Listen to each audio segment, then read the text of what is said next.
So ayun mga kastok, kakapasok ko lang sa bayan ng Bontoc, Mountain Province. So yung last time na vlog ko dito, which is nawala nga, maulan yun noon, as in walang araw. So ngayon eto na siya. Hindi ko na alam yung ilog na to, anong pangalan, pero parang bagsak din niya siguro, Cagayan.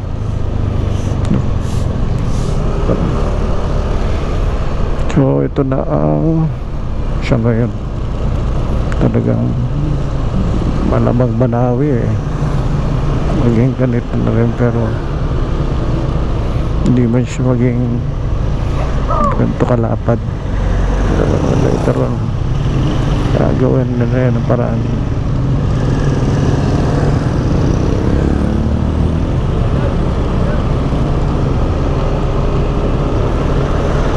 Yun o. Hindi ko lang alam kung may mga university na siguro dito, college, ganyan.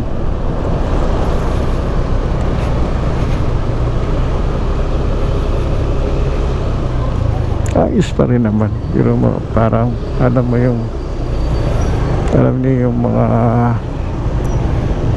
documentary sa India, sa Nepal, parang ganito.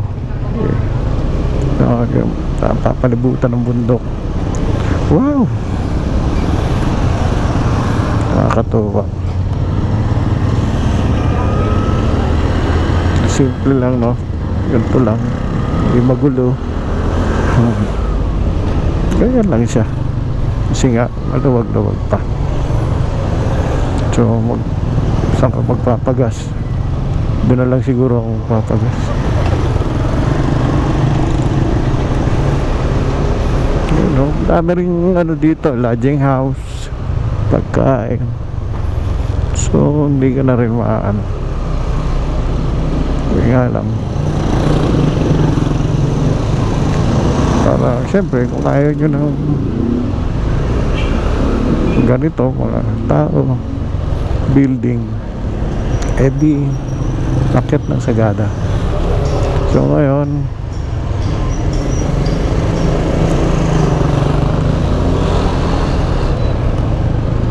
try natin na patuloy. Pwede nga diretso ka na ng Baguio. Naalala ko na capital na lang. Dito ako nagpa-change oil noon. Dito.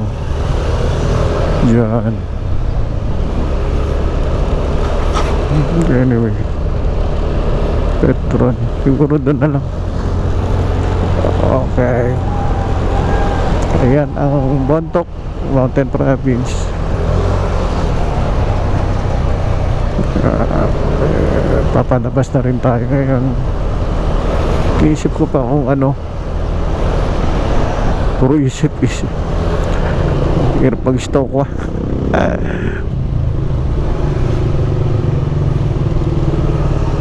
Kaya lang pag diniretso ko yun for sure. So from here siguro mga 8 to 10 hours pa tayo. Depende sa takbo. Hindi naman ako makatakbo ngayon ng matulin at dumudulas nga yung gulong.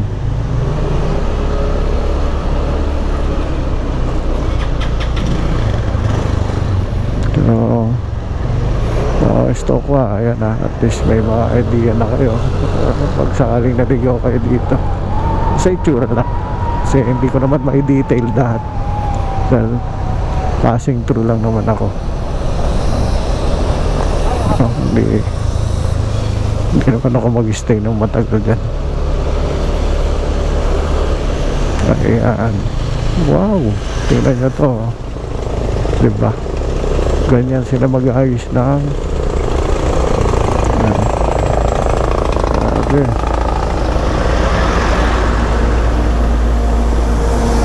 Kasi ganito sa Cordillera pag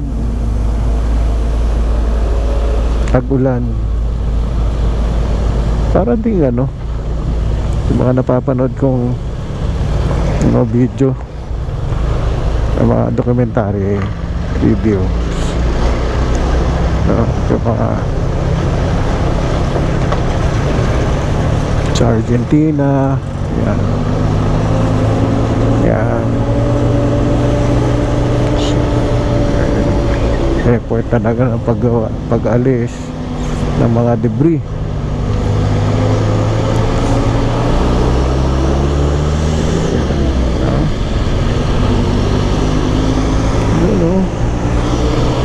Kaya yung rice terraces ngayon ay ano, may tanim. Yung before kasi umuulan nga nun, pero parang wala man ako nakitang tanim.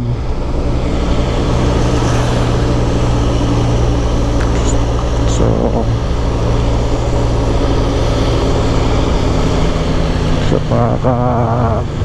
ka-stock